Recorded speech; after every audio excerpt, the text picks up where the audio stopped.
你记得这个还有这个吗？就算是在这个每年都有好几款3A 大作发表年代，应该还是有一群人一看到这些游戏画面就怀念到不行。今天就让我们一起来缅怀那些小时候曾经养死的番薯宝宝吧。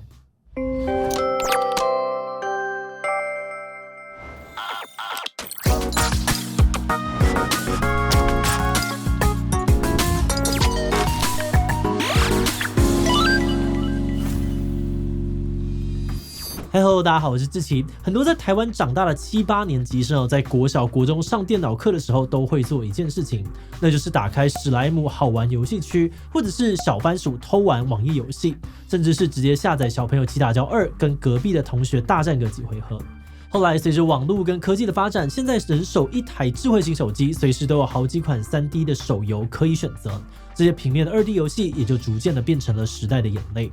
但是你知道吗？其实史莱姆的第一个家直到今天都还在持续的更新，专门给小朋友涂鸦玩游戏的小番薯网站背后其实有政治立场。而红遍台港的小朋友骑打跤2今年也即将要大动作的霸气回归。今天就让我们跟大家一起来回忆这些曾经红极一时的网站跟游戏，并且讨论看看为什么他们会变成台湾7、8年级生的集体记忆。不过在开始今天讨论之前，先让我们进入到工商服务时间。最近很多人问我，志奇你好像很久没有复胖了。其实自从上了宋燕人医师的课呢，成功减重之后，我已经维持身材将近2年，体脂率呢也持续的降低。很多人会担心快速的瘦身会反弹复胖，但因为我是有系统的从调整饮食结构来减重，就算偶尔工作太忙或没有运动，也不太容易复胖。而且课程当中呢，还有教我根据自身的体质选择外食的方法与进食比例，所以很容易找到好吃、会饱又方便的外食，不会局限于水煮餐盒或者只能够吃鸡胸肉之类的。那这样的方式呢，让我不会有被限制或者是一直在牺牲的感觉，照常的享受美食哦，身心呢都很放松，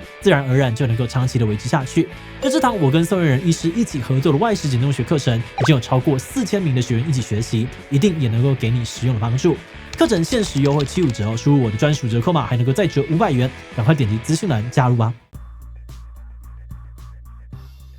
首先是搜集超多免费游戏的史莱姆好玩游戏区，它在1997年成立，是史莱姆第一个加这个网站的其中一个版，曾经长期的霸占台湾雅虎热门搜寻榜的前3名超过100周。一开始呢，站长史莱姆只出于兴趣架设网站，提供自己搜集的免费软体给网友下载。后来有越来越多的网友主动向站长提供各种的免费软体跟网页游戏，网站也就逐渐的壮大起来。好玩游戏区呢，也就变成了7、8年级生上电脑课的经典回忆。不管是可以跟同学对战的皮卡丘打排球、猫狗大战，或是画面血腥有点儿童不宜的阿皮亚打坏人、紫色恐怖，甚至是这个敲鞋跟啊、做章鱼烧、梦游先生等等的小游戏哦，都让很多的学生欲罢不能。而且更令人难忘的是，每当游戏最紧张刺激的时候，电脑老师呢就会无情的切画面上课，让教室发生一阵痛苦的哀嚎。现在想起来还是会觉得非常的怀念。那听到这里呢，应该有很多人都想要去找好玩游戏区来回味一下。而我们也发现，经过20多年的岁月，好玩游戏区不止还在哦，每天呢，史莱姆站长都还是会持续的更新站上的免费软体，实在是让人非常的佩服他的毅力。不过，好玩游戏区会走红哦，除了站长用心经营之外呢，还可能跟当年的搜寻引擎太烂有关。在西元2000年呢，雅虎是全世界访客数最高的网站。到了2004年底哦，单月的流量呢，甚至来到65亿次，3倍的碾压了第2名的 MSN。但当时呢，雅虎的搜寻引擎常常让人觉得不太好用，这是因为当年雅虎的搜寻结果呢，除了不够精准，还率先了导入付钱就能够改变搜寻顺序的商业模式，导致搜寻结果的前几页呢，常常都是一堆广告，甚至是病毒，使用者很难找到想要的内容。那在这个背景之下，搜集了很多精选连结的入口网站，就变成了很多人探索网络世界的重要大门。而史莱姆好玩游戏区呢，也在这个时期快速的崛起。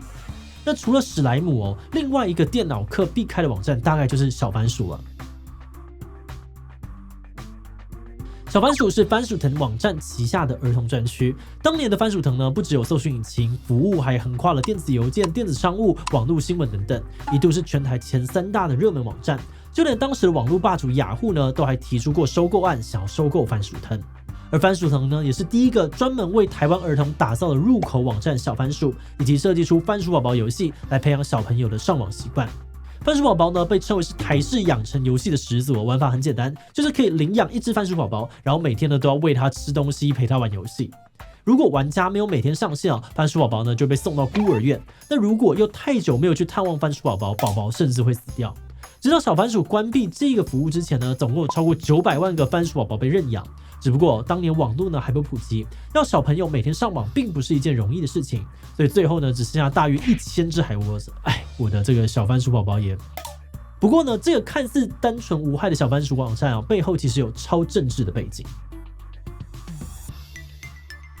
番薯藤的创办人呢叫陈正然，台大社会学硕士毕业，在1991年因为藏有台独大佬史明的台湾人400年史被捕入狱，当时在台湾也引发了一连串的政治抗争，也就是所谓的独台会案。后来呢，陈正然被无罪释放，决定在1994年成立台湾第一个入口网站台湾社会文化网络，而这个网站呢就是番薯藤的前身。当时陈正然想要建立一个台湾史料的资料库，所以网站初期呢有非常多的历史人文、社会相关内容，而番薯藤的这个番薯呢，也就是台湾的象征。但是1998年，番薯藤因为资金筹措的问题开始商业转型，幸好转型非常成功，番薯藤也逐渐的进入了全盛期。那就像前面提到了，雅虎一度想要收购番薯藤，但陈正然呢不想要把番薯藤送给外国人，这也促使了雅虎转而收购奇摩，后来成为了番薯藤在台湾的强劲对手。最后2006年，番薯藤呢在雅虎、奇摩跟 PC Home 2大强敌夹杀之下黯然的售出。现在连接到番薯藤呢会被导向一个名叫做样番薯藤的旅游网站，曾经承载着无数台湾青春记忆的小番薯也已经变成了时代的眼泪。不过另外一个经典的童年回忆小朋友七大叫2就不一样了，他们在最近呢大动作宣布回归，再次的点燃了许多人的童年情怀。小朋友七大叫2呢是红遍了台港的游戏，其中打交的意思呢其实就是广东话的打架，所以翻译过来游戏名称呢就是小朋友一起打架，相当的简单跟粗暴。另外呢，也有人会用它的英文名字的缩写 LF2 来称呼它。那就跟它的游戏名称一样，这款2D 游戏呢玩法相当的单纯，只要把画面上面不断出现的敌人全部打倒，就能够进到下一关。而这类的游戏呢也被叫做是轻版游戏。但跟一般轻版游戏不同的是 ，LF2 呢导入了类似格斗游戏的系统，每一个角色都有不同的技能，比如说破空斩气功波、5连镖等等。而且游戏选角上面也有一些有趣的功能，例如选角色时呢，如果输入了 lf2.net 呢，就可以直接解锁血鬼；输入 bat 呢，就可以出现蝙蝠人等等的隐藏角色，甚至还可以加入各种玩家自制改版的角色，不管是要当皮卡丘或者火影忍者都没有问题。不过，虽然 LF2 深受台湾、香港青少年的欢迎但其实游戏的开发者并没有拿到什么钱。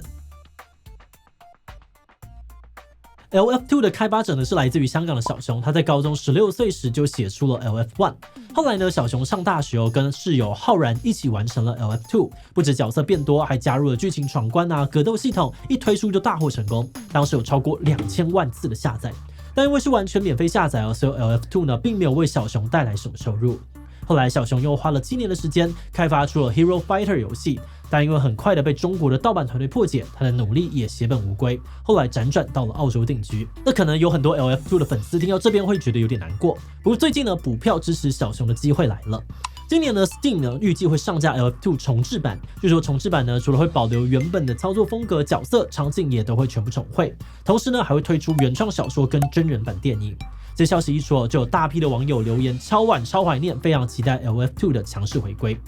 直到现在这些童年回忆呢也已经有20多年了，他们到底有什么魔力可以成为7、8年级生集体的童年回忆呢？